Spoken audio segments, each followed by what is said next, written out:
जोबोद मोनसे दुखुनांथाव बे जाथाय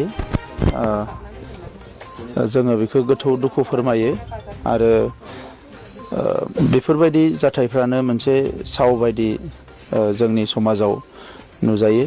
दा बेनिखायनो आं खावलायगोन दि बेबायदि गाज्रि जाथायनिफ्राय बेबायदि गाज्रि हाबानिफ्राय बयबो गोजानाव थानांगौ। सुबुं समाजाव जोंनि जि गियान जोंनि जि मोनसे जौगाथाय दिनैनि समाव मानसिफोरनि साननाय हनायफ्रा जेरैबायदि जौगादों बेबायदि मोजां मोनसे समाजाव बे गाज्रि खामानिफ्रा जोंनि समाजखौ जोबोद मोनसे गाज्रि गोहोम खोख्लैयो। दा बेनिखायनो आङो गासैबो थाखोनि सुबुंफोरखौ खावलायदों जोंनि हारियाव बेबायदि आखल गोदोनिफ्राय जों नुबोफेराखैमोन, नाथाय दायो जि एफा एनै बेबायदि गाज्रि आखल जोंनियाव सोमजिदों बेखौ जोङो जेरैखि जाया स्ट्रंलि बन्द' खालामनांगोन। दा बेनिखायनो आङो जोंनि माहारि आफादफोर, धोरोम आफादफोर, गामिनि आफादफोर बयखौबो आङो खावलायदों जे जोंनि गामिफ्राव जोंनि समाजाव बे गेना गोरोन्थि साननायफोरखौ गोजान खालामनो थाखाय बयबो सांग्रां जानानै हाबा मावनांगौ। बे दिनै मोनसेल' जाथाय नङा, बेबायदि गोबां जाथाय जोंनि गेजेराव आथिखालाव नुनो मोनदों। बियो जोबोद मोनसे लाजिथाव आरो दुखुनांथाव जादों। दा बेनिखायनो दिनै सासे थाखो 10नि फरायसुलिया जि मोनसे गाज्रि जाथायाव थैनो गोनां जाबाय, बेबायदि आरो जाहाथे गुबुनाव जाया।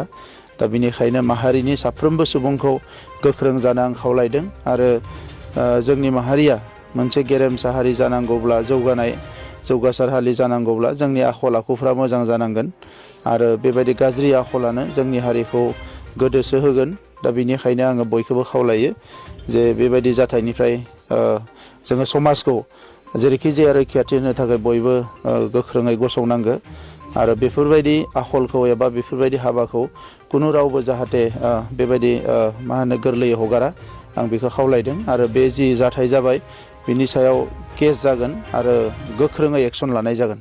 सार, बे केसनि सायाव सासे प्रफेसारनि नाम मोखाङाव फैदों। जायानो मानो बे प्रफेसार जा, बे सोरबा जा, जायानो जाया मानो बेवहाय खुनु एक्सकिउज जानाय नङा आरो बेखौ जोङो बेखौ रेहाय बिनानैबो लाब गैया। मानोना सोरबा सासे गाज्रि मानसिया गाज्रि खामानि मावनानै दिनै रेहाय मोनोब्ला आरो सानैया मावगोन। दा नंखायनो बियो प्रफेसार जा, सोरबा लिडार जा, सोरबा माबा जा, बेजों खोथा गैया।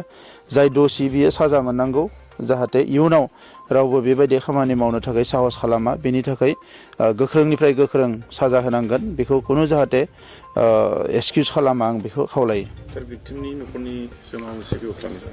भिक्टिमनि न'खरखौथ' जों नुबाय, जोबोद मोनसे गाज्रि थासारि आरो दिनै बिथांमोनासो मिथिगौ सासे गथ'खौ फेदेरनायाव बेसेबां खस्थ' जायो। दा गोरिब न'खर हिसाबै लेखा फरायनानै मानसि गिदिर जायोब्ला न'खरखौबो नायनो हागोन बेबायदि मोनसे मिजिं थिदोंमोन, नाथाय अबथिरा बेबायदि जिउ गोमानांनायाव न'खरा जोबोद खहा जाबाय। दा बेखौथ' जोङो मालाबाबो सुफुंनो हानाय नङा, नाथाय दुखुथिया न'खरजों जों बयबो अरायसम गसंनांगोन। आङो गामिनि रायजोफोरखौबो खावलायो बिथांमोनाबो जाहाथे बिथांमोननि दुखु सुखुआव गसंफायो आरो जोंबो इयुनाव बिथांमोनजों गसंफागोन। आरो बेल' नङा, गामिनि थासारिखौ रायजोफ्रा फोरमायनाय बादिब्ला जोबोद गाज्रि अबस्थायाव दङ।